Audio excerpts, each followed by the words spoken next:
Vamos dar então continuidade ao nosso estudo do livro de Lucas, e o nosso tema de hoje é Jesus dá prova do seu poder realizando curas e milagres. Semana passada nós vimos sobre Jesus no Monte da Tentação, e vimos também o poder e a autoridade, né, quando ele se apresenta em Nazaré, falando, né, naquela sinagoga, falando quem ele era e o que ele veio fazer, né, quando ele se apresenta. Então nós fizemos a aula a semana passada. Quem não conseguiu ainda ver, né, que a gente está fazendo uma sequência importante, né? Às vezes você maratonar lá para você saber aonde que a gente está. E hoje nós vamos falar então sobre curas e milagres. E é importante a gente entender isso, né? A palavra de Deus fala sobre curas e milagres. Fala também que há dons, né? Tem gente que tem o dom de cura, dom de realizar milagres através do nome de Jesus. Então, as curas e os milagres, elas estão acontecendo. Eu tenho falado muito, desde que essa pandemia começou, da importância de nós olharmos as nossas circunstâncias como algo que pode trazer a renovação dos testemunhos de Deus para a nossa vida, né? As nossas causas, as nossas dificuldades, aquilo que é impossível para nós, tudo isso deve se transformar na renovação dos testemunhos de Deus para a nossa vida. Esta terra precisa de que os testemunhos a respeito do poder e da grandeza de Deus, elas aconteçam, precisa ser testemunhado. E nós somos então a rota das curas e dos milagres de Deus, né? Nas nossas dificuldades, nas situações que nós estamos vivendo. Então a importância da gente sempre lembrar que o mesmo Deus, né, que realizou curas e milagres em toda a palavra de Deus, continua realizando até hoje. Então a gente é um agente de milagres também, né? Que nós podemos orar para Deus trazer cura, para Deus fazer os seus milagres, e isso pode acontecer porque essa também é a missão que Jesus nos deu, e de pregar o evangelho. Mas Ele deu todo o poder para vocês, para curarem, para realizarem milagres, para pisarem, tudo isso. Nós precisamos crer que esse poder, né, está em nós, no nome poderoso de Jesus. Então, nós vamos hoje estudar sobre isso. Vamos só fazer uma diferença, né, assim, simples, porque se você for procurar. Então, qual a diferença entre curas e milagres? Então, cura é algo que já existe, né, tipo, por exemplo, que já existe no nosso corpo, alguma coisa, e a gente ora e Deus traz a cura. Quantas pessoas? Eu sou uma agente, né? Eu, nessa pandemia, fui parar no hospital lá. Teve um dia que o médico falou, acho que você vai ser entubada, vai ser lá, não sei o que, E a gente foi orando, né? E quantas pessoas, né? Mas os milagres, eles têm várias dimensões na nossa vida, né? Nós estarmos aqui, né, respirando, estamos aqui buscando a Deus, tudo isso cada dia que a gente acorda é um milagre. Mas a diferença é que a cura, ela acontece com algo que já está aqui no plano físico, né? Então, é algo que acontece. Mas o milagre é quando se traz à existência algo que não existia, né? Então, a gente vai ver aqui a diferença, né? Que eu quero mostrar aqui através desses textos de hoje. Mas a cura é algo que já existe no plano físico, né? E Deus usa o poder dele para trazer, então, a cura. Mas o milagre é algo que não existe, que Deus traz à existência para que aconteça. Tipo, por exemplo... Oi? O maná. O maná. O sol que parou. O sol que parou. Então, todas essas coisas aí. E, por exemplo, a mão mirrada, e a mão cresceu, né? A gente conhece muitos casos na Bíblia, e também hoje, né? No nosso tempo, de pessoas que tiveram membros dos seus corpos aumentados, perna, braço, né? Não vai dizer que não existe, existe. Pessoas que ressuscitaram, existem sim, porque o poder de Deus, ele continua atuando na terra. Eles estavam no tempo sobre Lázaro, né? Sim. Então, mas existe, eu tenho a história depois, quando chegar aqui, a gente fala, não deixa eu esquecer de falar desse testemunho. Mas só para os irmãos as irmãs entenderem, né? Então, a cura acontece aquilo que já existe, mas o milagre é quando Deus traz à existência aquilo que não existe, né? Para fazer, para demonstrar o poder e a autoridade que Ele tem. Então, aqui nós vamos ver que todos os milagres físicos de Jesus são a imagens de milagres semelhantes que Ele realizou no campo espiritual. Quando a gente lembra da oração do Pai Nosso, eles dizem que seja feito no céu, seja feito na terra aquilo que o Senhor já fez no céu. Que o Senhor traga a existência aqui na terra aquilo que o Senhor já gerou aí nos céus, né? Então, todas as coisas físicas, quando elas são modificadas, elas já vieram, né? Daquilo que Deus já tinha planejado nos céus. Então, e por trás de todas as curas e milagres, ele sempre tem uma lição para nós, né? Sempre tem uma lição espiritual. Então, mesmo que seja no plano físico, ele sempre está movendo, porque é o espiritual que move o reino físico, né? A gente tem a tendência de olhar sempre do físico para o espiritual, mas na verdade não é assim. Jesus diz, sempre tudo que acontece, que move aqui no plano físico, sempre ele moveu primeiro o mundo espiritual, né? Então a gente pode entender isso. Então nós temos exemplos dos milagres que em Lucas transmite algumas lições espirituais e nós vamos ver eles. Nós entregamos alguns papeizinhos para vocês nos ajudarem. Nós vamos começar pelo primeiro, né? Quando Jesus desce do monte, a primeira coisa que ele encontra já é os demônios, né? Então já é uma das primeiras coisas que acontece é curar, libertar pessoas dos espíritos imundos. Então vamos ver. Então, Lucas registra isso. Importante, né? Como nós falamos nas outras aulas, quem não conseguiu ver, que Lucas era um doutor, né? E eu, como falei, eu acho que ele era um doutor humanitário. Mas ele também era um doutor que passava os lados, acabou, não tem mais como. Mas quando os pacientes dele voltam contando que foram curados, que foram libertos, né, das doenças, das lepras, de todas essas coisas, ele não era um discípulo de Jesus. Provavelmente ele saiu, então, para pesquisar, para saber o que está acontecendo. Se eu falei para ele que ele ia morrer, como que ele me aparece aqui curado? Então, nessa aí de sair para pesquisar, as primeiras pesquisas que ele fez, ele foi encontrar Maria, que era a mãe de Jesus, né? Então, os primeiros relatos dele são sobre a infância, sobre a juventude de Jesus. Por quê? Porque provavelmente a primeira pessoa que ele foi procurar saber o que estava acontecendo, né, com seus clientes, com seus pacientes, ele foi procurar, então, em Maria, e logo depois a gente foi vendo. Então, eu acredito que todos, ele é o que coloca as curas e os maiores milagres estão nos livros de Lucas, porque ele saiu para pesquisar. E então ele escreveu o livro de Lucas e também o livro de Atos, só para uma introdução para quem está chegando hoje, ok? Então é importante a gente entender, né, que provavelmente pode ser que algumas dessas pessoas que foram curadas foram pacientes, né, desse doutor aí. Então o primeiro ato foi expulsar os espíritos imundos. Lucas 4, 31 a 37. Quem tem, por favor, lê para a gente. E desceu a Cafarnaum, cidade da Galileia, e os ensinava nos sábados. E admiravam a sua doutrina, porque a sua palavra era com autoridade.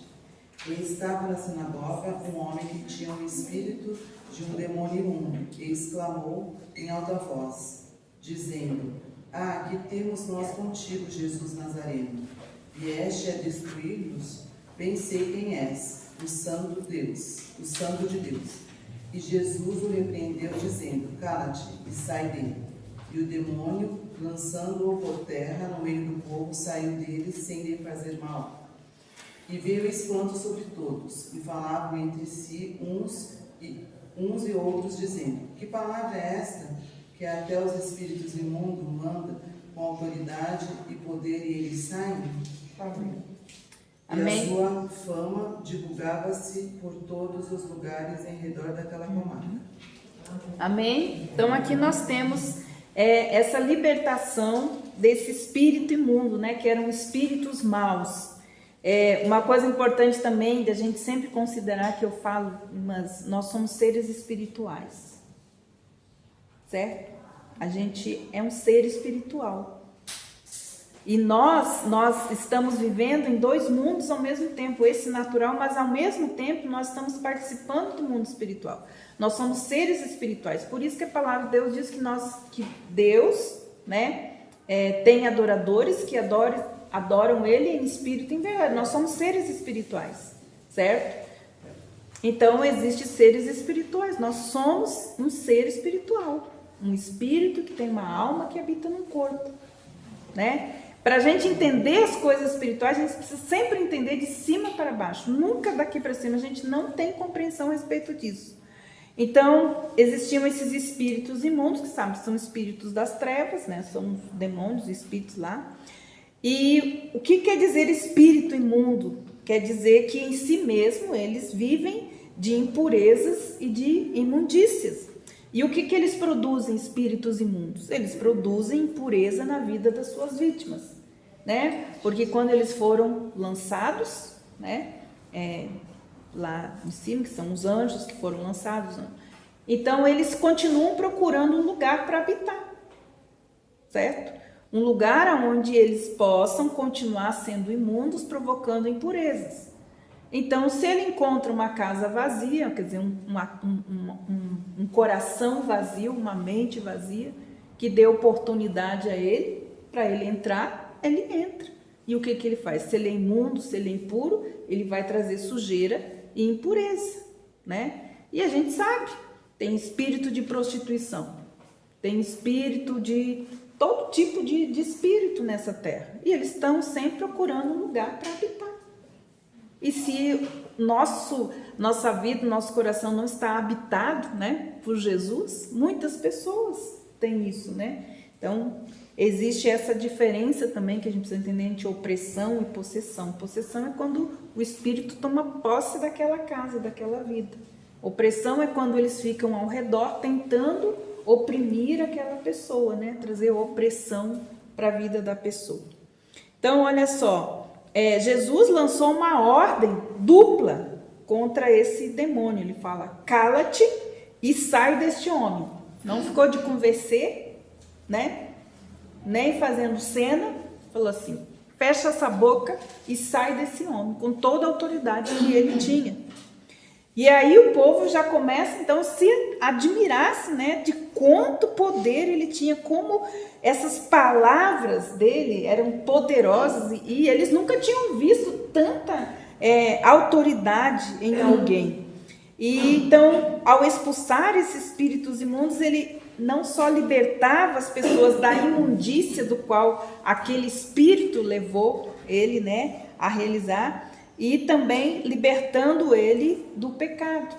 Então, no campo espiritual, a gente entende isso. Ele foi liberto de toda a imundícia que aquele espírito imundo trouxe na vida dele, e também do pecado, né? Por quê? Porque esses espíritos, eles tomam posse por quê? Porque eles se alimentam daquilo que a pessoa, né, da ação pecaminosa da pessoa. Então, só para a gente entender.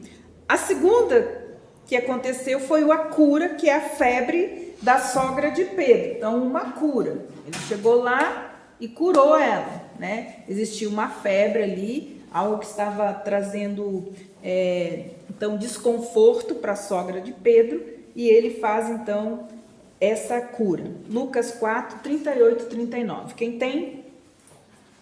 Jesus se levantou, saiu da sinagoga e foi para a casa de Simão. E estando a sogra de Simão enferma, com muita febre, rogaram-lhe em favor dela.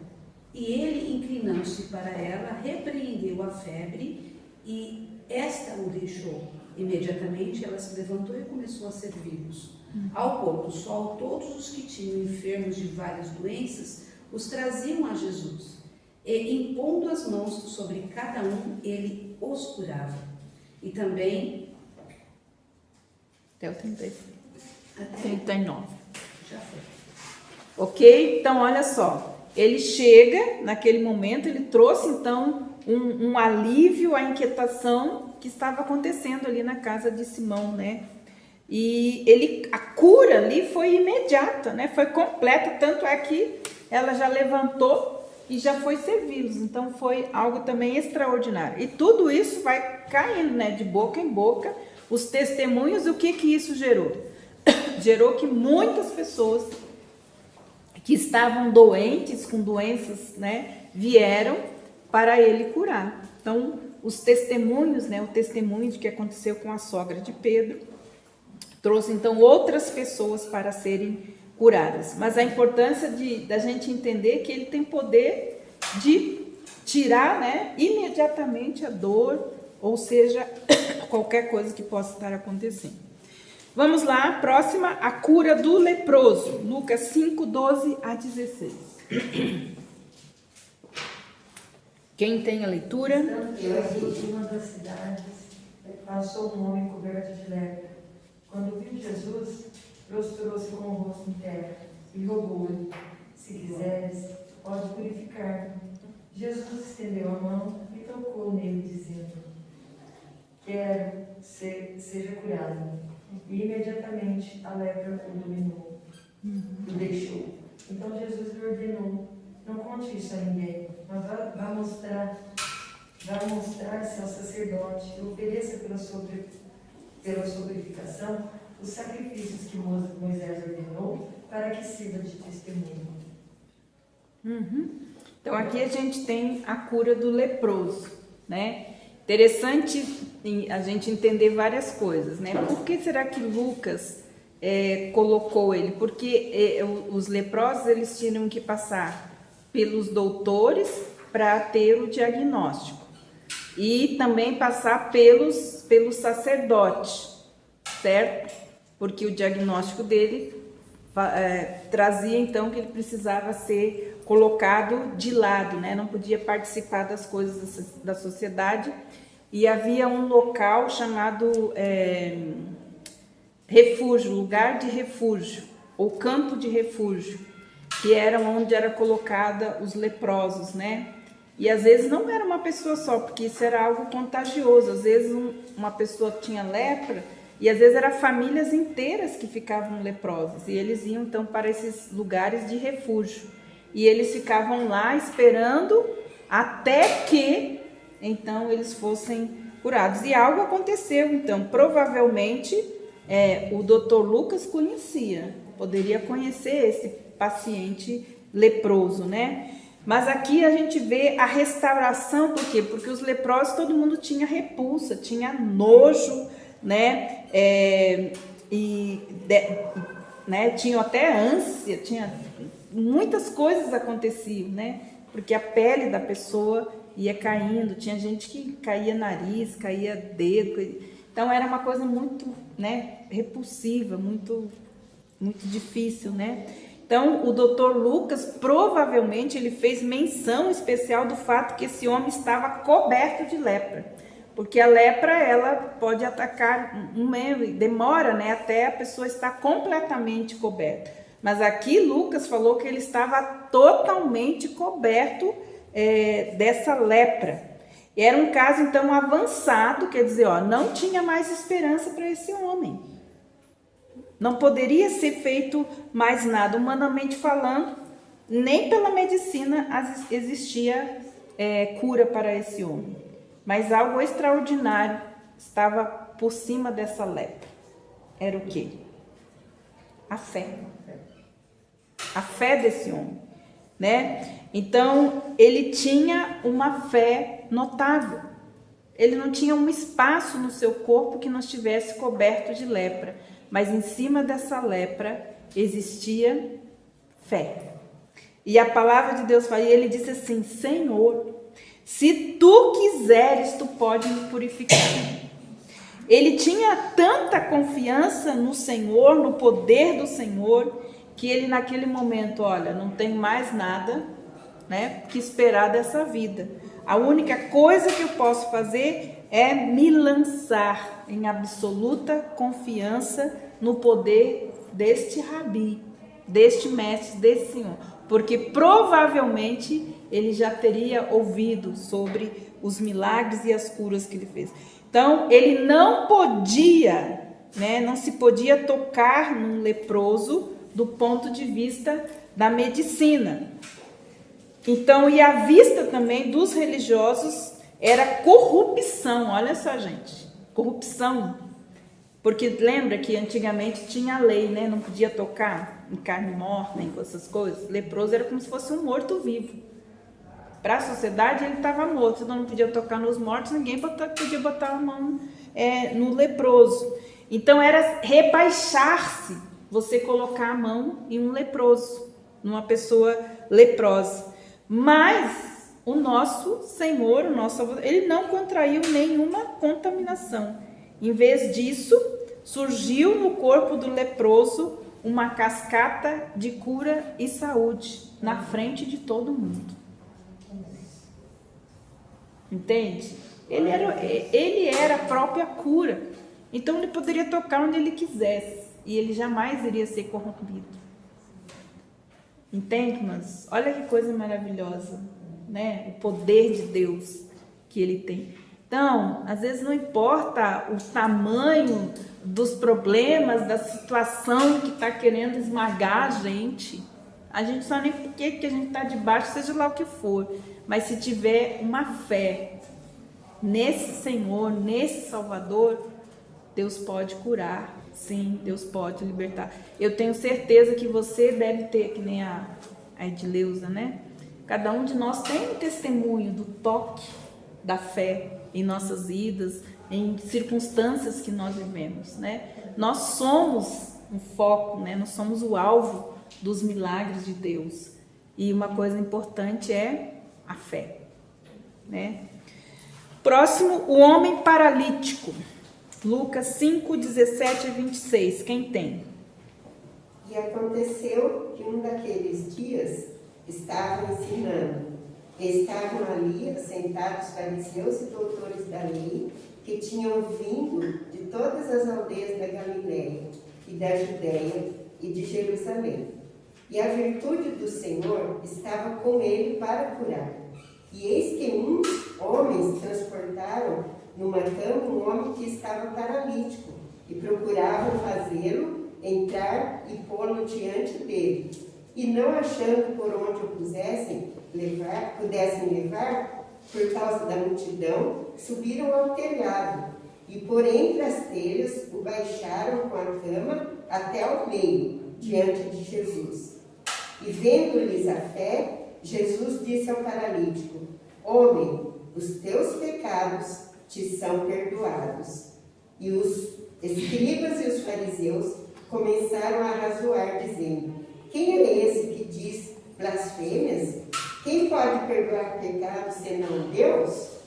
Jesus, porém, conhecendo os seus pensamentos, respondeu e disse: Que arrazoais em vosso coração? Qual é mais fácil, dizer: Os teus pecados te são perdoados, ou dizer: Levanta-te e anda?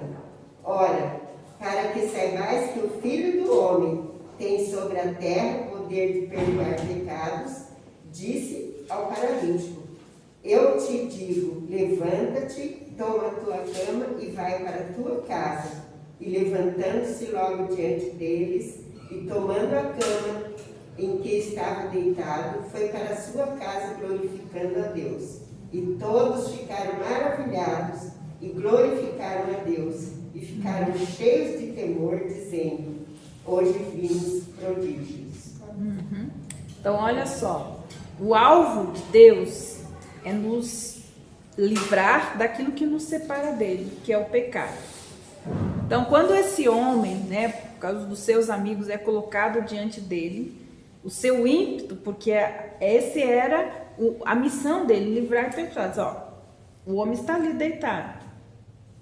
Na visão daqueles homens, eles tinham uma visão, mas Jesus tem a visão correta. Ele veio para nos libertar do pecado. E a maioria das coisas que existem na nossa vida, que são trazidas, é por causa do pecado. São gerados pelo pecado, A morte gerada. porque o pecado gera morte, gera tantas coisas na nossa vida. Então Jesus falou: os teus pecados estão perdoados, certo? Aí eles pensam: opa, como assim? A gente faz todo sacrifício, abre esse telhado, coloca esse homem aqui, ele fala que os pecados deles estão perdoados, só isso? E eles pensam isso, né? E Jesus lê os pensamentos deles. Se você ver o texto assim, fala assim: eles não abriram a boca, eles pensaram. E Jesus fala: olha, eu tenho poder para perdoar os pecados, mas por causa da incredulidade de vocês, eu vou curar ele também. Mas aí ele estava indicando para nós o que é mais importante. Era o quê? O perdão dos pecados. Aquele homem poderia ser curado, viver a vida toda, certo? E continuar em pecado, longe de Deus.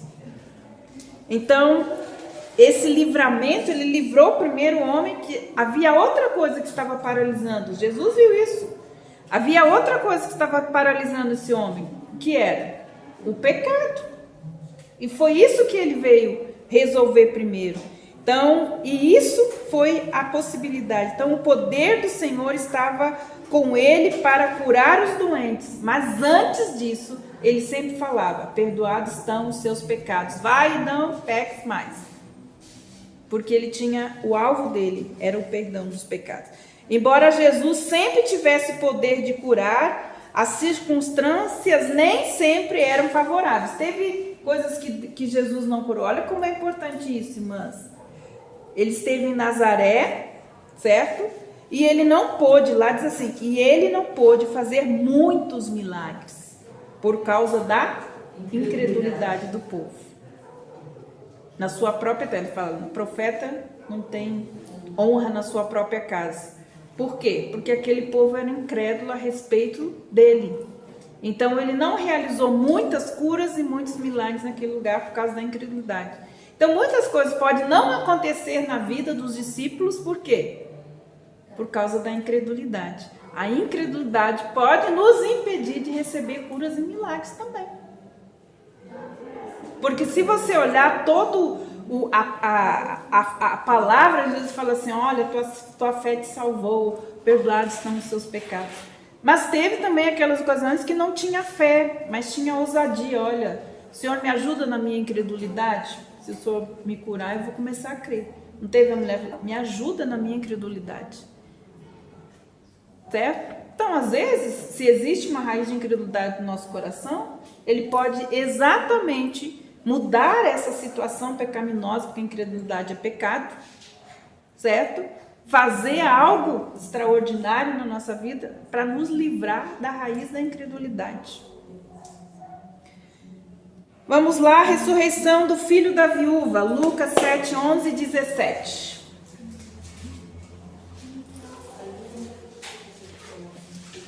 Quem vai ler? Lucas 11, Lucas 7, 11 e 17. E aconteceu pouco depois que ele e a cidade chamada Naim, e com ele iam muitos dos seus discípulos e uma grande multidão. Quando chegou perto da porta da cidade, eis que ele levava um defunto, filho único de sua mãe, que era viúva, e com ela ia uma grande multidão da cidade. E vendo-a, o Senhor moveu-se de íntima compaixão por ela e disse: não chores. E chegando-se pois Quiste e os que o levavam pararam, e disse: mancebo, a ti te digo, levanta-te. E o defunto assentou-se e começou a falar, e entregou a sua mãe. E de todos se apoderou o temor, e glorificava a Deus, dizendo: um grande profeta se levantou entre nós, e Deus visitou o seu povo. E correu dele esta fama por toda a Judeia e por toda a terra circunvizinha. Então, olha só, irmãs, aqui foi do primeiro milagre da ressurreição. E olha que coisa interessante. A palavra, a gente pensando, né, no nível espiritual, aqui todos nós, a palavra de Deus, que nós somos pecadores, todos foram destituídos da glória de Deus. Mas Jesus veio, né? Nós o aceitamos, nós cremos na missão dele, né? De vir nos resgatar e nos colocar novamente em comunhão com Deus. Então ele veio e esses homens, esses pecadores, elas estavam mortos em suas transgressões e pecados e precisavam de vida. E agora olha que interessante essa questão. No livro de Lucas, as ressurreições que aconteceram só está no livro de Lucas.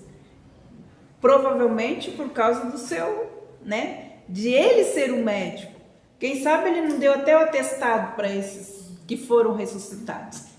Morreu. Fez autópsia, sei lá eu como é que era no tempo, eu não sei. Mas ele registrou todas as ressurreições que aconteceram dos filhos primogênitos. Interessante isso também, né? Que eram Jesus, ele trouxe à vida filhos primogênitos.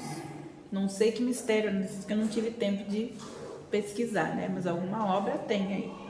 Mas olha só, então assim aquele que é Senhor sobre a morte, porque ele é a própria vida, e a doença, restitui então o jovem à sua família. Disseram então que eles falaram que Deus visitou o seu povo. Eles só reconheceram que aquilo vinha da parte de Deus como um ato, porque é um milagre da ressurreição. Ele estava morto, né? E o velório ali, gente, não é igual a gente faz hoje, não. O velório lá era 7 dias, né, gente? Tá lá velando o corpo, escarpideira e tudo lá. E tem um processo todo, já estavam levando ele para enterrar, quer dizer, ele já passou não sei quantos dias que ele estava lá naquela situação. E ele chega e então levanta aquele morto e traz a vida. E eles não entenderam, então, ele fala, Deus visitou o nosso povo, eles não entenderam que o próprio Jesus era Deus, né?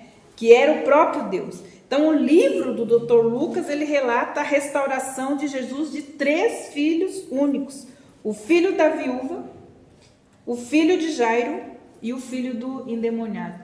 Aqui ele está falando de ser filhos primogênitos. Era a única pessoa, né, que aquelas mulheres tinham, né, aquele homem tinha. Era o único filho, o filho primogênito. Então, a importância da gente ver isso, né? Como Deus é poderoso e como Ele faz, então, os seus milagres. E aqui nós vemos, então, o milagre da ressurreição. Nada mais poderia ser feito, a não ser que Ele encontrasse com a vida. Então, a morte vinha, mas a vida também estava indo, né? E não teria como a vida ter passado por aquele, né? Por aquele sem ter, né? Tocado. E ali fala que o que tocou ele foi aquilo que estava no coração da mãe dele, né? A dor que estava no coração daquela mãe. Próximo, Lucas 8, 22, 25, a calmaria da tempestade. Gente, vocês me falam o horário, a gente tem que terminar 10 minutos antes das 10, tá bom? E aconteceu que num daqueles dias, entrou no barco com os seus discípulos e disse-lhes, passemos para o outro lado, para a outra banda do lago. E partiram. E navegando eles, adormeceu e sobreveio uma tempestade de vento no lago. E o barco enchia-se de água, estando eles em perigo. E chegando-se a ele, o despertaram, dizendo, Mestre, estamos perecendo. E ele, levantando-se, repreendeu o vento e a fúria da água. E cessaram e fez-se bonança. E disse-lhes, onde está a vossa fé? E eles, temendo, maravilharam-se, dizendo uns aos outros, quem é este? E até aos ventos e à água manda e lhes obedeçam. Uhum. A importância da gente entender que existe um fator aqui em cada pessoa que recebeu a cura ou o milagre, a fé, né? Isso é algo, porque a fé é um dom de Deus, a fé é algo sobrenatural. A fé não vem, a gente não nasce com fé. A fé, ela é desenvolvida no momento que nós vamos desenvolvendo o nosso relacionamento de amor pessoal com Deus e nós vamos crendo na sua palavra, a fé vai sendo desenvolvida. Mas a própria palavra de Deus diz que se você não tem fé, pode pedir a Deus, né? Então, é desenvolvida. Nós precisamos pedir a Deus que desenvolva. Então, aqui também foi um momento de que Jesus estava mostrando que era necessário fé, né? Cristo pode controlar as tempestades que rugem na vida dos seus discípulos. O que Jesus fez aqui no mar da Galileia é poder fazer com que aqueles discípulos que estavam ansiosos e desesperados, o que ele fez com eles, ele pode fazer com a gente também, né? Que a nossa vida é como se fosse um barco, né? Nós estamos indo em direção a Jerusalém celestial. Mas um dia nós temos tempestades, um dia tem vento, outro dia tem calmaria. Mas mesmo no barco da vida, sempre existe um elemento muito importante: desenvolver a nossa fé, né? Então, aonde ele pergunta aos seus discípulos: aonde está a vossa fé? Vocês não precisam ficar ansiosos e nem precisavam ter me acordado aqui no meu soninho profundo. Então, nós temos um hino, né? Eu não sei quem sabe, aquele: as águas não podem a naufragar. Quem lembra? Você lembra, Marilene? Não é aqueles versos que você gosta? Isso, como que é? Vamos lá, se vocês lembram. Ó mestre, o mar se revolta, as ondas nos dão pavor.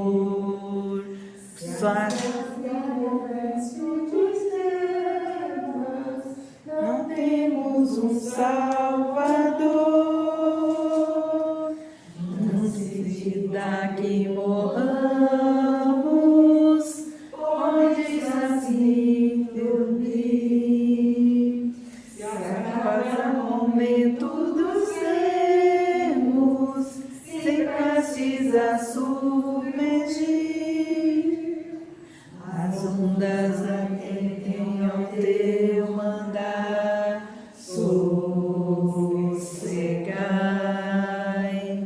Seja o encapelado mar, a ira dos homens, o sonho do mal, as águas não podem a naufragar, que levam o Senhor, Rei do céu e mar. As ondas ouvem o seu mandar, sossegai, sossegai. Convosco estão para vos salvar, sim, sossegai. Sossega aí, mulher. Não ande ansiosa, tenha fé. Com Cristo no barco da vida, tudo é absolutamente seguro. Então eles ficam maravilhados mais uma vez como que até as forças da natureza lhe obedecem. Não eram diferentes de nós, esses discípulos.